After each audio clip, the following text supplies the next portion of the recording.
Paddy, OKelley, and the Weasel. A long time ago, there was once a man of the name of Paddy OKelley, living near Tuam in the county Galway. He rose up one morning early, and he did not know what time of day it was, for there was fine light coming from the moon.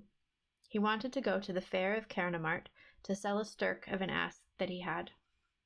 He had not gone more than 3 miles of the road, when a great darkness came on, and a shower began falling. He saw a large house among trees about 500 yards in from the road, and he said to himself that he would go to that house till the shower would be over. When he got to the house, he found the door open before him, and in with him. He saw a large room to his left, and a fine fire in the grate. He sat down on a stool that was beside the wall, and began falling asleep, when he saw a big weasel coming to the fire with something yellow in his mouth, which it dropped on the hearthstone, and then it went away. She soon came back again with the same thing in her mouth, and he saw that it was a guinea she had. She dropped it on the hearthstone and went away again. She was coming and going until there was a great heap of guineas on the hearth. But at last, when she got her gone, Paddy rose up, thrust all the gold she had gathered into his pockets, and out with him. He had not gone far till he heard the weasel coming after him, and she screeching as loud as the bagpipes. She went before Paddy and got on the road, and she was twisting herself back and forwards and trying to get a hold of his throat. Paddy had a good oak stick, and he kept her from him, until 2 men came up who were going to the same fair, and one of them had a good dog, and it routed the weasel into a hole in the wall.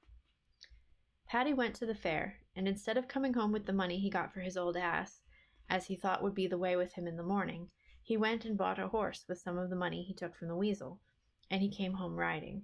When he came to the place where the dog had routed the weasel into the hole in the wall, she came out before him, gave a leap, and caught the horse by the throat.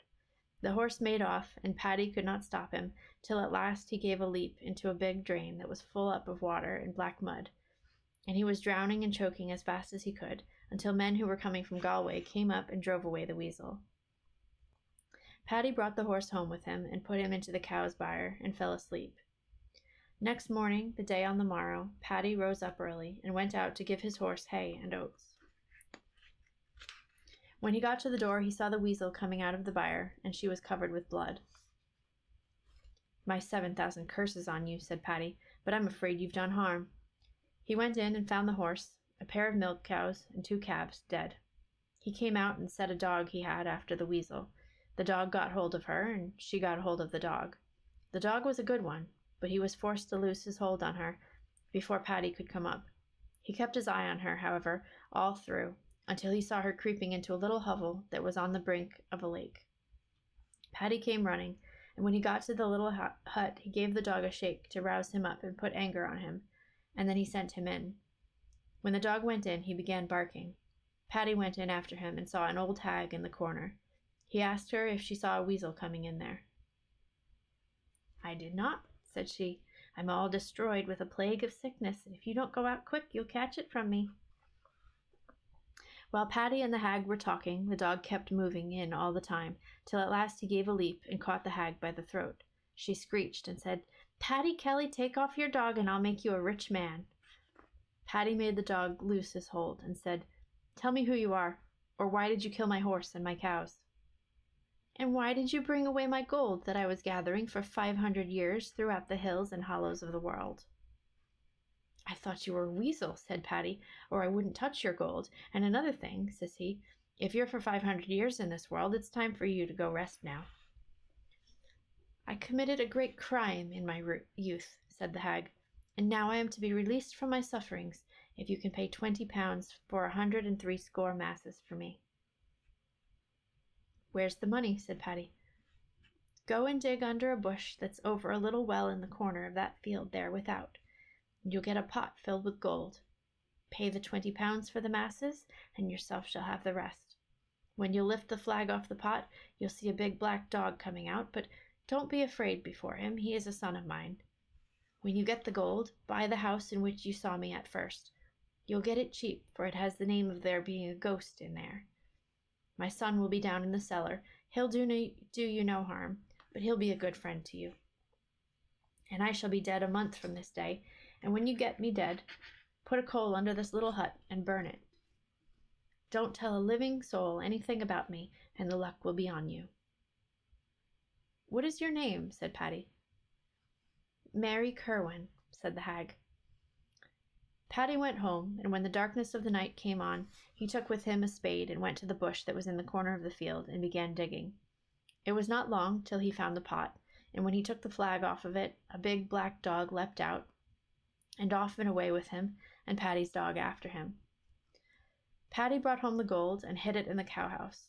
About a month after that he went to the fair of Galway and bought a pair of cows, a horse, and a dozen sheep.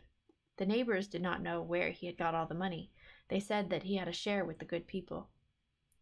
One day Paddy dressed himself and went to the gentleman who owned the large house where he first saw the Weasel, and asked to buy the house of him, and the land that was round about. "You can have the house without paying any rent at all, but there's a ghost in it, and I wouldn't like you to go live in it without my telling you, but I couldn't part with the land without getting 100 pounds more than you have to offer me." "Perhaps I have as much as you have yourself," said Paddy. "I'll be here tomorrow with the money, if you're ready to give me possession." "I'll be ready," said the gentleman. Paddy went home and told his wife that he had bought a large house and a holding of land. "Where did you get all the money?" says the wife. "Isn't it all one to you where I got it?" says Paddy. The day on the morrow, Paddy went to the gentleman, gave him the money, and got possession of the house and land, and the gentleman left him the furniture and everything that was in the house into the bargain. Paddy remained in the house that night, and when darkness came he went down to the cellar, and he saw a little man with his 2 legs spread on a barrel.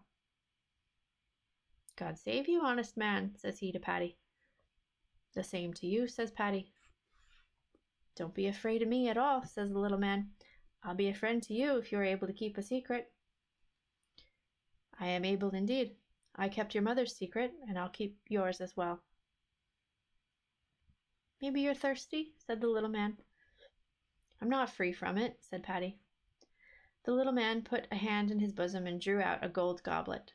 He gave it to Paddy and said, "Draw wine out of that barrel under me." Paddy drew up the full of the goblet and handed it to the little man. "Drink yourself first," says he. Paddy drank, drew another goblet, and handed it to the little man, and he drank it. "Fill up and drink again," says the little man. "I have mind to be merry tonight." The pair of them sat there drinking until they were half drunk. Then the little man gave a leap down to the floor and said to Paddy, "Don't you like music?" "I do, surely," said Paddy, "and I'm a good dancer too." "Lift up the big flag over there in the corner, and you'll get my pipes under it." Paddy lifted the flag, got the pipes, and gave them to the little man. He squeezed the pipes on him and began playing melodious music. Paddy began dancing till he was tired. Then they had another drink, and the little man said, "Do as my mother told you, and I'll show you great riches. You can bring your wife in here, but don't tell her that I'm there, and she won't see me. Any time at all that ale or wine are wanting, come here and draw. Farewell now. Go to sleep and come again to me tomorrow night." Paddy went to bed, and it wasn't long till he fell asleep. On the morning of the day on the morrow, Paddy went home and brought his wife and children to the big house, and they were very comfortable. That night Paddy went down to the cellar. The little man welcomed him and asked him did he wish to dance. "Not till I get a drink," said Paddy. "Drink your fill," said the little man. "That barrel will never be empty as long as you live." Paddy drank the full of the goblet and gave a drink to the little man. Then the little man said to him, "I'm going to the fortress of the fairies tonight to play music for the good people, and if you come with me you'll see fine fun. I'll give you a horse that you never saw the like of him before." "I'll go with you and welcome," said Paddy. "But what excuse will I make to my wife?" "I'll bring you away from her side without her knowing it, when you are both asleep together, and I'll bring you back to her the same way," said the little man. "I'm obedient," says Paddy. "We'll have another drink before I leave you." He drank drink after drink till he was half drunk, and he went to bed with his wife. When he awoke, he found himself riding on a broom near Doonashee, and the little man riding on another Besom by his side. When they came as far as the green hill of the Doon, the little man said a couple of words that Paddy did not understand. The green hill opened, and the pair went into a fine chamber. Paddy never saw before a gathering like that which was in the dune. The whole place was full up of little people, men and women, young and old. They all welcomed little Donal, that was the name of the piper, and Paddy OKelley. The king and queen of the fairies came up to them and said, "We are all going on a visit tonight to Knockmatha, to the high king and queen of our people." They all rose up then and went out. There were horses ready for each one of them,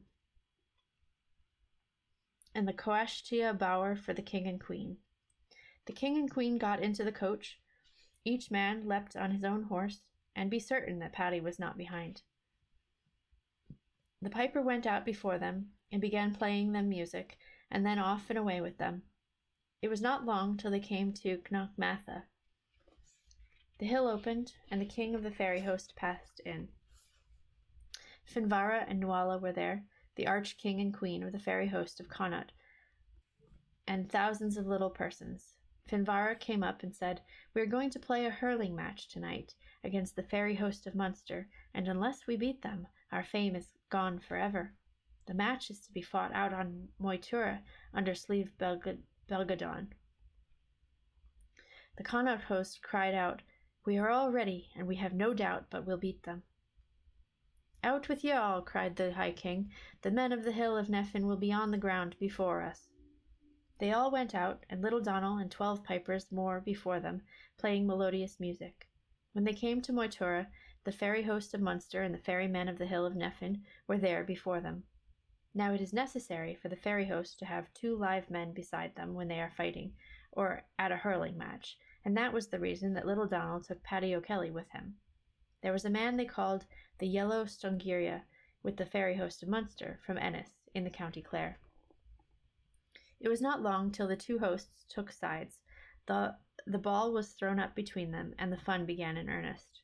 They were hurling away, and the pipers playing music, until Paddy OKelley saw the host of Munster getting the strong hand, and he began helping the fairy host of Connaught. The Stongirya came up, and he made at Paddy OKelley, but Paddy turned him head over heels. From hurling the 2 hosts began at fighting, but it was not long until the host of Connaught beat the other host. Then the hosts of Munster made flying beetles of themselves, and they began eating every green thing that they came up to. They were destroying the country before them until they came as far as Cong. Then there rose up thousands of doves out of the hole, and they swallowed down the beetles. That hole has no other name until this day but Polnagollum, the dove's hole. When the fairy host of Connaught won their battle, they came back to Knockmatha joyous enough, and the king Finarva gave Paddy OKelley a purse of gold, and the little piper brought him home and put him into bed beside his wife and left him sleeping there. A month went by after that without anything worth mentioning, until one night Paddy went down to the cellar, and the little man said to him, "My mother is dead. Burn the house over her." "It is true for you," said Paddy. "She told me that she hadn't but a month to be in the world, and the month was up yesterday." On the next morning of the next day, Paddy went to the hut and found the hag dead. He put a coal under the hut and burned it. He came home and told the little man that the hag was burnt. The little man gave him a purse and said to him, "This purse will never be empty as long as you are alive. Now you will never see me more, but have a loving remembrance of the Weasel. She was the beginning and the prime cause of your riches." Then he went away, and Paddy never saw him again. Paddy OKelley and his wife lived for years after this in the large house, and when he died he left great wealth behind him, and a large family to spend it. There now is the story for you, from the first word to the last, as I heard it from my grandmother. Interesting.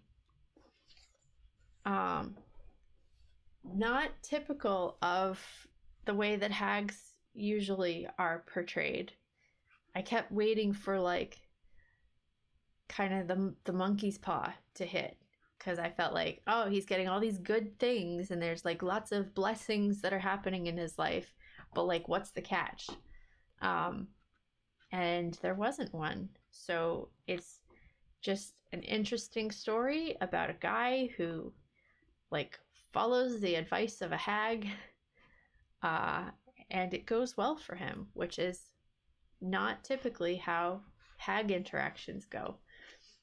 I do like a story that sort of changes like your expectations of, like, if you have a trope that you think it's going to follow, and then the story is just like, nope, we're going to go this way. I do like a story that kind of pulls you away and changes. Was lurking for the full story. I need to get sleep. Good night. Have a good evening, Jen. I hope you're doing well, and check in at some later point. Have a good night. Piratical Piracy. This one has a more modern feel. The way they talk and the way it's written is more characterization than the last one. Yeah, and it's interesting that the author kind of changes voices in that way, of like, this one feels like it's set in a certain time period, and then this one is like set, at a different time period where they spoke a little bit different. I don't know if that means that the author is like very much a linguist. It was almost funny. Yeah, just to feel that change. Hi there. Thanks for joining our book club. If you'd like to join the conversation, I would love it if you would leave us a comment. And if you'd like to see more, check out the playlist.